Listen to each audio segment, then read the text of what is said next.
Let's set the scene. It's 1948. Dawn. The pale, cold sand of Somerton Beach in Australia. The ocean is this churning gray-green, the morning sky is absolutely freezing, and the beach, well, it's completely deserted. But there, propped up against the seawall, just facing out toward the crashing waves, is a man in a dark suit and tie. From a distance, in that early morning light, you'd think he's simply sleeping, but he isn't. Welcome to today's Explainer, where we're unpacking the source files of one of the most haunting true mysteries of the 20th century.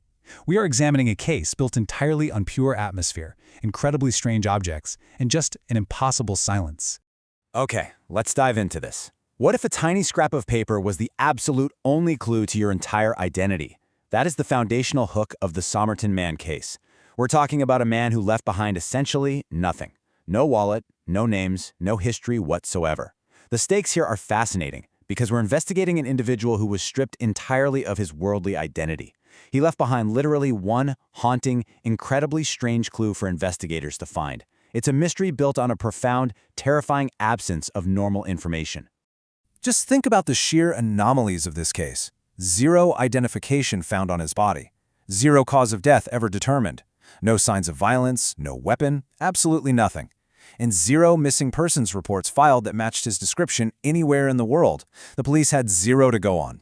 And adding to this eerie stillness, the investigator files note a relaxed, open hand just resting on the sand beside him. And right there, between his fingers, rested a half-smoked cigarette. It was perfectly balanced, it was never dropped, it's like he just froze in time, right there on the shoreline. Now, what's really interesting about this is the meticulous, almost peeling-the-onion process of the investigation. Investigators were completely stumped by step one, that untouched cigarette and the sheer lack of physical clues.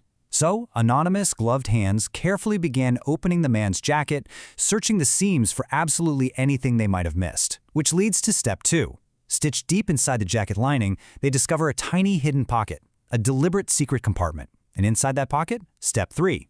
A tiny, tightly rolled up piece of printed paper. So, the investigators carefully unroll that tiny slip of paper, and printed on it are just two words, Tamam Shud. It's a phrase in Persian, and it translates exactly to, "It is finished." I mean, take a second and let that sink in. Imagine finding a completely anonymous man on an empty beach with no visible cause of death, carrying a hidden, secretly stitched-in message that simply says, "It is finished." It is literally the ultimate eerie dead end. But wait, because the investigation definitely didn't stop there.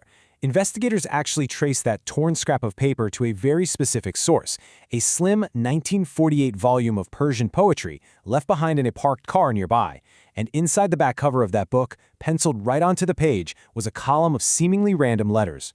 WRGOABD, MLIOI, WTBIMPANT. Guys, this isn't just a random scribble, it's a secret coded message. And here's the wildest part of the source material. Code experts from around the entire world have tried to decipher this exact sequence, and nobody has ever cracked it. No one. So here's where we're forced to weigh two very different realities. On one hand, you have the total absence of ordinary civilian markers. No wallet, no tags, no missing persons report. But on the other hand, you have incredibly sophisticated anomalies. A secret hidden pocket sewn inside a tailored jacket, a torn piece of translated poetry, and an unbroken cipher. This perfectly frames why the Cold War spy theory became so dominant, especially for audiences following this case in the US. Now, the source files don't confirm the truth either way, but the presence of an uncracked code right after World War II definitely points many toward that complex, shadowed world of international espionage. Which brings us to the official record. If you look at the 1948 police identification file, it's wild. Because they had no name, no photograph could definitively match him to existing records. Instead, they had to rely on an illustrated black and white portrait of his face drawn by an artist. It's kind of abstract, almost as if it were reconstructed from memory. And stamped massively in red ink right across the official desk file is the word unidentified. He literally has no real face in the records anymore. He is, for all intents and purposes, completely anonymous. Now let's fast forward from that cold, grim dawn discovery in 1948 right into the present day.